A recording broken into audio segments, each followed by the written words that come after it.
ଏହି ଉପାୟରେ ଗୋଟେ ଥର ଏ ବେସନ ତରକାରୀକୁ ବନେଇକି ଦେଖନ୍ତୁ। ବେସନ ପରେ ସଫ୍ଟ ବନିବ ଓ ଜୁସି ବନିବ। ଏଇଠି ଆପଣମାନେ ଏ ଭିଡ଼ିଓ ଦେଖିକି ଜାଣିପାରୁଥିବେ ଯେ ବେସନ ଗୁଡ଼ାକ କେତେ ସଫ୍ଟ ହେଇଛି ଓ ଜୁସି ବନିଛି। ଜୟ ଜଗନ୍ନାଥ ସାଙ୍ଗମାନେ, ଚାଲନ୍ତୁ ଆଜି ତିଆରି କରିବା ଭୋଜି ଷ୍ଟାଇଲରେ ବେସନ ତରକାରୀ, ସେ ପୁଣି ବିନା ପିଆଜ ରସୁଣ ଦେଇକି।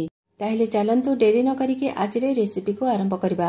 ତ ପ୍ରଥମେ ଏଇଠି ଆମେ ବିନା ପିଆଜ ରସୁଣର ମସଲାକୁ ତିଆରି କରିନେବା।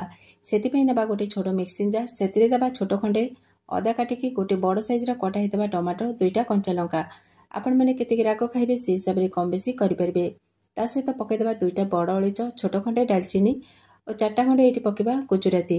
ତା ସହିତ ପକାଇଦେବା ଏଇଠି 8ରୁ 10ଟା ଗୋଲମରିଚ, 4-5ଟା ଖଣ୍ଡେ ଏଇଠି ଲବଙ୍ଗ। ତାପରେ ପକାଇବା ଗୋଟେ ବଡ଼ ଚାମଚ ଜିରା। ତାପରେ 2-3 ଚାମଚ ପାଣି ଦେଇକି କ'ଣ କରିବା ନା ମସଲାକୁ ପୁରା ଭଲ ଭାବରେ ଚିକଣ କରିକି ବାଟି ନେବା। ଏଇଠି ଦେଖନ୍ତୁ ମସଲା ଆମର ରେଡ଼ି ହେଇଗଲା। ମସଲାକୁ ରଖିବା ସାଇଡ଼ରେ, ଯିବା ନେକ୍ସଟ ପ୍ରୋସେସକୁ। ବେସନ ତରକାରୀ ବନେଇବା ପାଇଁ ଏଇଠି ଦେଖନ୍ତୁ ଗୋଟେ ଗିନା ମୁଁ ବେସନ ନେଇଛି। ଗ୍ରାମ୍ସରେ କହିଲେ 200 ଗ୍ରାମର ବେସନ ହେବ। ଏଇଠି ଆପଣମାନେ ବେସନ କମ୍ ବେଶୀ କରିପାରିବେ। ଏଇଠି ଆମର ବେସନ ରେଡ଼ି ଅଛି। ଚାଲନ୍ତୁ ବେସନକୁ ଆମେ ଜନ୍ତି ନେବା। ବେସନକୁ ଜନ୍ତିବା ପାଇଁ ଏପଟେ ଦେଖନ୍ତୁ ଫ୍ଲେମ୍ ଅନ୍ କରିକି ଗୋଟେ କଡ଼େଇ ବସେଇଛି। ଏଇଠି ଆମେ ଫ୍ଲେମ୍କୁ ମିଡ଼ିୟମ୍ ହାଇରେ ରଖିବା। ତାପରେ ଯେଉଁ ଗିନାରେ ଗୋଟେ ଗିନା ବେସନ ନେଇଛି ସେଇ ଗିନାରେ କ'ଣ କରିବା ନା 1.5 ଗିନା ପାଣି ଦେବା। ତାପରେ ପାଣିକୁ ବଢ଼ିଆସେ ଗରମ ହେବା ପାଇଁ ଛାଡ଼ିଦେବା। ପାଣି ଯେତେବେଳେ ଭଲସେ ଗରମ ହେଇଯିବ ପକାଇବା ସ୍ୱାଦ ଅନୁସାରେ ଲୁଣ, ଅଳ୍ପ ଟିକେ ଲଙ୍କାଗୁଣ୍ଡ, ଅଳ୍ପ ଟିକେ ହଳଦୀ ଗୁଣ୍ଡ।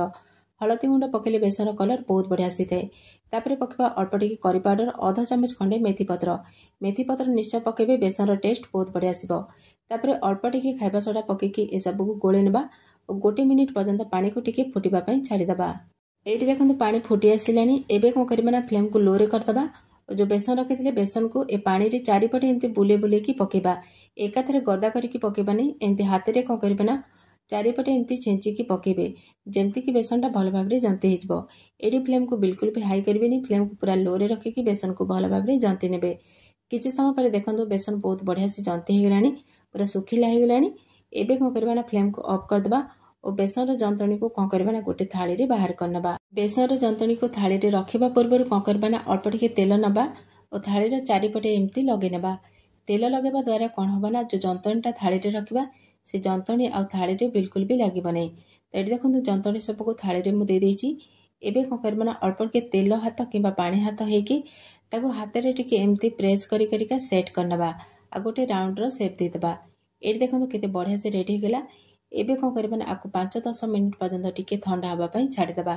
ଏଇଠି ଦେଖନ୍ତୁ 5-10 ମିନିଟ୍ ପରେ କେତେ ବଢ଼ିଆସେ ଥଣ୍ଡା ହେଇଯାଇଛି, କେତେ ଶୁଖିଲା ମଧ୍ୟ ହେଇଯାଇଛି। ଏବେ କ'ଣ କରିବା ନା ଗୋଟେ ଛୁରୀ ନେବା ଓ ପ୍ରଥମେ ଏଇଠି ଆମେ ଲମ୍ବା ଲମ୍ବା ପିସେସ୍ କରିକି କାଟିବା। ଏଇଠି ଦେଖନ୍ତୁ ବେସନକୁ କାଟିଲା ବେଳକୁ ଛୁରୀରେ ଟିକେ ବି ଲାଗୁନି, ତାମାନେ ବେସନ ବହୁତ ବଢ଼ିଆସେ ଜନ୍ତି ହେଇଛି ଆଉ ଭଲସେ ମଧ୍ୟ ଶୁଖିଯାଇଛି। ସାଙ୍ଗମାନେ, ଆଜିର ଭିଡ଼ିଓ ଯଦି ଆପଣମାନଙ୍କୁ ଭଲ ଲାଗିବ ଲାଇକ୍ କରିବେ, ସେୟାର କରିବେ। ଚ୍ୟାନେଲରେ ନୂଆ ଥିଲେ ପ୍ଲିଜ୍ ସବସ୍କ୍ରାଇବ୍ କରିନେବେ। ଫେସବୁକ୍ ପେଜରେ ଦେଖୁଥିଲେ ଫଲୋ ତ ନିଶ୍ଚୟ କରିନେବେ। ଏବେ ଆମେ ବେସନକୁ ଛୋଟ ଛୋଟ ପିସେସ୍ କରିକି କାଟି ନେବା। ଏଇଠି ଆପଣମାନଙ୍କ ପସନ୍ଦ ଅନୁସାରେ ଏଇଠି ଛୋଟ ବଡ଼ ପିସେସ୍ କରିପାରିବେ। ତ ଏଇଠି ଦେଖନ୍ତୁ ସେମ୍ ପ୍ରୋସେସରେ ସବୁଯାକ ବେସନକୁ କାଟିକି ମୁଁ ରେଡ଼ି କରିନେଲି। ଏବେ ଚାଲନ୍ତୁ ବେସନ ସବୁକୁ ଆମେ ଫ୍ରାଏ କରିନେବା। ବେସନକୁ ଫ୍ରାଏ କରିବା ପାଇଁ ଏପଟେ ଦେଖନ୍ତୁ ଫ୍ଲେମ୍ ଅନ୍ କରିକି କଡ଼େଇରେ ମୁଁ କିଛି ତେଲ ଦେଇଛି। ଏଇଠି ଆମେ ଫ୍ଲେମ୍କୁ ମିଡ଼ିୟମ୍ ହାଇରେ ରଖିକି ତେଲକୁ ଭଲ ଭାବରେ ଗରମ କରିନେବା। ତେଲ ଯେତେବେଳେ ଭଲ ଭାବରେ ଗରମ ହେଇଯିବ ଯେଉଁ କାଟିକି ରଖିଥିଲେ ବେସନ, ଏ ବେସନକୁ କଡ଼େଇରେ ଦେଇଦେବା। କଡ଼େଇରେ ଯେତିକି ଧରିବ ସେତିକି ଦେବା। ତାପରେ ବେସନକୁ ପକାଇଲା ପରେ ସାଙ୍ଗେ ସାଙ୍ଗେ ତାକୁ ଓଲଟେଇବାନି, 1 ମିନିଟ୍ ଛାଡ଼ିଦେବା, ତାପରେ ଯାଇକି ଓଲଟେଇବା। ଏଇଠି ଆମେ ଫ୍ଲେମ୍କୁ ବିଲକୁଲ ବି ହାଇ କରିବାନି ନା ଲୋ କରିବାନି। ଏଇଠି ଆମେ ଫ୍ଲେମ୍କୁ ମିଡ଼ିୟମ୍ ହାଇରେ ରଖିକି ବେସନକୁ ପୁରା ଲାଲ କଲର୍ ହେବା ପର୍ଯ୍ୟନ୍ତ ଭଲ ଭାବରେ ଛାଣି ନେବା। ଏଇଠି ଯଦି ଆମେ ଫ୍ଲେମ୍କୁ ହାଇ କରିକି ବେସନକୁ ଛାଣିବା ତାହେଲେ କ'ଣ ହେବ ନା ବେସନର ଉପର ଜଲ୍ଦି ଲାଲ ହେଇଯିବ, ଭିତର କଞ୍ଚା ରହିଯିବ, ବେସନ ଖାଇବାକୁ ଭଲ ଲାଗିବନି। ଏଇଠି ଦେଖନ୍ତୁ ପାଖାପାଖି 2-3 ମିନିଟ୍ ପରେ ବେସନରେ ବହୁତ ବଢ଼ିଆ ଗୋଟେ କଲର୍ ଆସିଗଲାଣି। ଏଇଠି ଆମର ବେସନ ବହୁତ ବଢ଼ିଆସେ ଛାଣି ହେଇଯାଇଛି। ଏବେ କ'ଣ କରିବେ ନା ବେସନ ସବୁକୁ ଗୋଟେ ଜାଲିକୁ ବାହାର କରିନେବା। ଯାହା ବି ଏକ୍ସଟ୍ରା ତେଲ ଥିବ ସେସବୁ ବାହାରିଯିବ।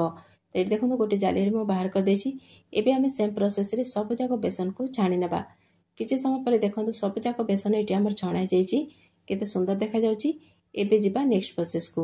ଏବେ କ'ଣ କରିବା ନା ଯେଉଁ କଡ଼େଇରେ ଆମେ ବେସନକୁ ଛାଣିଥିଲେ ସେଇ କଡ଼େଇରେ 3ଟା ଖଣ୍ଡେ ମିଡ଼ିୟମ୍ ସାଇଜ୍ର କଟା ଆଳୁକୁ ଦେଇକି ଆଳୁକୁ ଏଇଠି ଆମେ 50% କୁକ୍ କରିନେବା।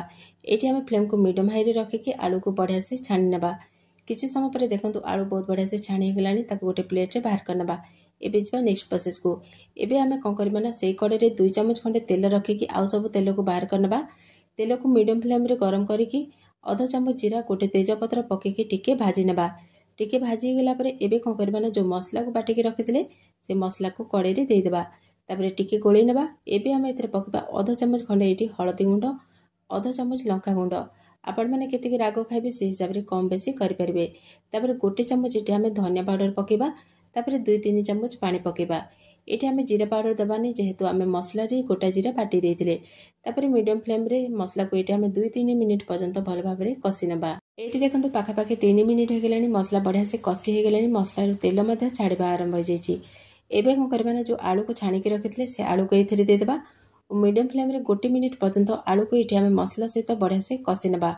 आलू को बेसी समय धरी कषिबा दरकार नहीं जेहेतु आम आलू को छाणी देइतिले। देखो बढ़िया से कषि गलानी। एबे आम एथिरे देदेबा पानी। एठी आम ठंडा पानी दबानी गरम पानी दबा। तापर एठी आम टिके अधिका करी पानी देइतबा काहेकि ना आम जो बेसन पकेबा से बेसन पानी सबको सूप करने थाए सेथिपा एठी आम प्रथम रु अधिका करी पानी टिके देइतबा। तापर स्वाद अनुसार लुण पके टिके गोळेई नबा और कभर करिकी पाखापाखि 4-5 मिनिट पर्यंत मीडियम फ्लेम रे आलू को आम सिझिबा पई छाड़ीदबा। एठी देखो 4-5 मिनिट हो गलानी कभर को खोलिकी एठी आम चेक करनबा आलू भलसे सिझिछि कि नहीं। एठी आपण माने देखि पारथिबे आलू केते बढ़िया से सिझि जाइछि। एबे कोन करबा ना आमे जो छाणिकी रखिथिले बेसन ए बेसन को तरकारी रे देदेबा और टिके गोळेई नबा। एठी आमे कभर करबानी एमती खोला रे 1-2 मिनिट पर्यंत हाई फ्लेम रे तरकारी को आमे फुटेई नबा। तरकारी फुटिबार 2 मिनिट हो गलानी। एबे कोन करबा ना 1 चामच गरम मसला पकेबा। तापर टिके गोळेई नबा। एबे आमे फ्लेम को ऑफ कर देबा। तापर किछि कटा हेतबा धनिया पत्र पकेबा। धनिया पत्र पके साला परे एबे कभर करिकी तरकारी को कभर करिकी पाखापाखि 5 मिनिट पर्यंत टिके रेस्ट रे छाड़ी देबा। एठी देखंतु पाखापाखि 5 मिनिट हो गलानी कभर को खोली नबा। कभर को खोली साला परे देखंतु एठी हमर गरमा गरम बेसन तरकारी प्रस्तुत हो जाइछि। एठी आपण मानकु मु देखौछि देखंतु ग्रेवी केते मोटा हो जाइछि। ए तरकारी आउ टिके ठंडा हो गला परे ए ग्रेवी आउ टिके मोटा हो जिवो। तो ए प्रोसेस रे गोटे थर बनांतु केमती लागिला आपनकर अनुभूति मो सहित निश्चय शेयर करंतु।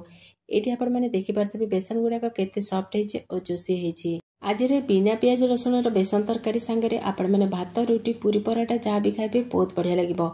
आशा करछि वीडियोटी भल लागिथिबो। आ गोटे नुवा वीडियो सहित देखाबो। से पर्यंत रहउछि नमस्कार। जय जगन्नाथ।